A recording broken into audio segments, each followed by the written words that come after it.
बंगाल के बाद अब यूपी में एसआईआर और अवैध घुसपैठ पर सियासत गर्मा गई है। सीएम योगी ने यूपी के सभी डीएम को अवैध घुसपैठियों के लिए अस्थायी डिटेंशन सेंटर बनाने के लिए कहा है। कांग्रेस बीजेपी पर हमलावर हो गई है। यूपी कांग्रेस के अध्यक्ष अजय राय ने सीएम योगी के 8 साल के शासन के दौरान घुसपैठियों के खिलाफ एक्शन पर सवाल उठाया, तो एसपी चीफ अखिलेश यादव ने भी चुनाव आयोग और बीजेपी को एसआईआर को लेकर घेरा। एसपी चीफ अखिलेश यादव ने आरोप लगाया कि 2024 चुनाव में एसपी की जीती हुई सीटों पर 50,000 वोट काटने की तैयारी है। समाजवादी पार्टी ने इसको लेकर इलेक्शन कमीशन को खत भी लिखा है। तो घुसपैठ को लेकर के सभी जिला अधिकारियों को अस्थायी डिटेंशन सेंटर बनाने के लिए कह दिया गया है कि जो भी अवैध तरीके से उत्तर प्रदेश में लोग रह रहे हैं उनको चिन्हित किया जाए, उनको नोटिफाई किया जाए और उसके बाद उन्हें अस्थायी डिटेंशन सेंटर्स में रखा जाए।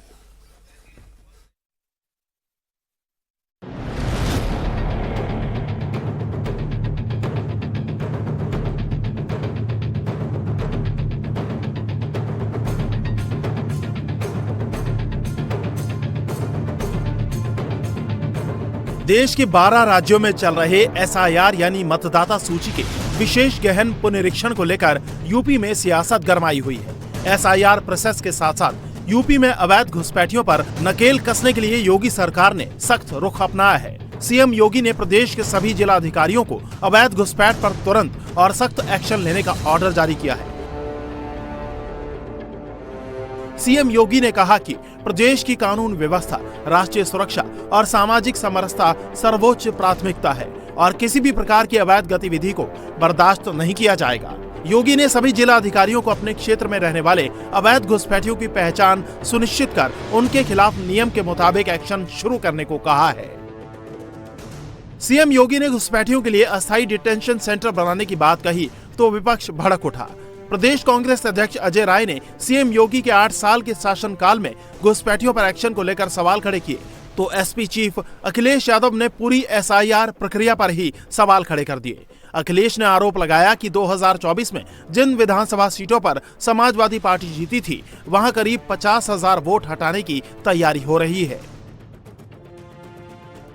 कि भारतीय जनता पार्टी, उनकी सरकार, उनके अधिकारी और चुनाव आयोग मिलकर के ये तैयारी कर रहे हैं कि 2024 में जिन विधानसभाओं में समाजवादी पार्टी जीती है, इंडिया गठबंधन जीता है, उन विधानसभाओं में 50,000 से ज्यादा वोट काट दिया जाए एसआईआर के बहाने। यही यूपी में हो रहा है, यही वेस्ट बंगाल में तैयारी चल रही है। तो इसलिए हम लोग सावधान हैं। हम पॉलिटिकल लेवल पर, अपनी पार्टी के स्तर पर सभी कार्यकर्ताओं को आपके माध्यम से, अपने संगठन के लोगों को आपके माध्यम से ये अपील भी करते हैं कि ये सरकार योगी जी के नेतृत्व में 2017 से चल रही है। कितने साल हो गए? ये 2025 चल रहा है। मुझे लगता है कि 5 साल उधर, 8 साल हो गए। 8 साल में भी तो घुसपैठियों की पहचान नहीं कर पाए। ये हास्यास्पद बात है। केवल और केवल मीडिया की तरफ से हाइप देना, परसेप्शन बनाकर लोगों को केवल बेवकूफ बनाना। 8 साल से आपकी सरकारें क्या कर रहे थे? इसका मतलब कि आपकी काम करने की क्षमता नहीं है। आपके ऊपर प्रशिक्षण लगता है मुख्यमंत्री जी। एक तरफ अखिलेश यादव ने एसआईआर प्रक्रिया को वोट काटने वाला बताया, तो उत्तर प्रदेश के मुख्य निर्वाचन अधिकारी को पत्र लिखकर एसआईआर को 3 महीने आगे बढ़ाने की मांग की। वहीं चुनाव आयोग के साथ सांठगांठ के आरोपों पर बीजेपी ने अखिलेश पर पलटवार किया है। कोई दिक्कत नहीं है, सब पारदर्शिता पूर्ण सूची बने, ये हर नागरिक का दायित्व है, कर्तव्य भी है और भारत निर्वाचन आयोग उसी दिशा में काम कर रहा है।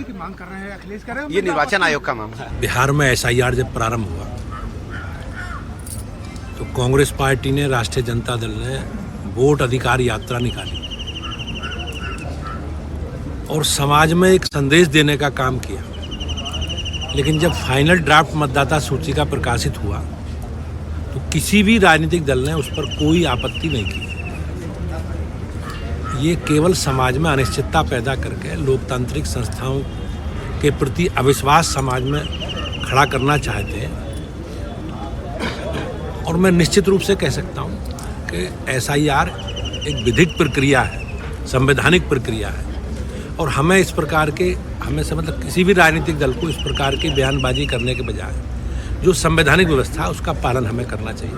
हमें आयोग को शिकायत करनी चाहिए, हमें माननीय न्यायालय का दरवाजा खटखटाना चाहिए, लेकिन ये कुछ नहीं करेंगे।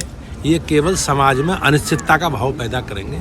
लेकिन प्रदेश और देश की जनता सब जानती है। एसपी चीफ अखिलेश यादव ने एसआईआर के बहाने बीजेपी और चुनाव आयोग पर सवाल उठाए तो मुस्लिम धर्मगुरु सैफ अब्बास ने अखिलेश को जवाब दिया। सैफ अब्बास ने एसआईआर के खिलाफ फैलाई जा रही अफवाह को लेकर कहा कि वोटर वेरिफिकेशन की प्रक्रिया नाम काटने के लिए नहीं बल्कि जोड़ने के लिए हो रही है।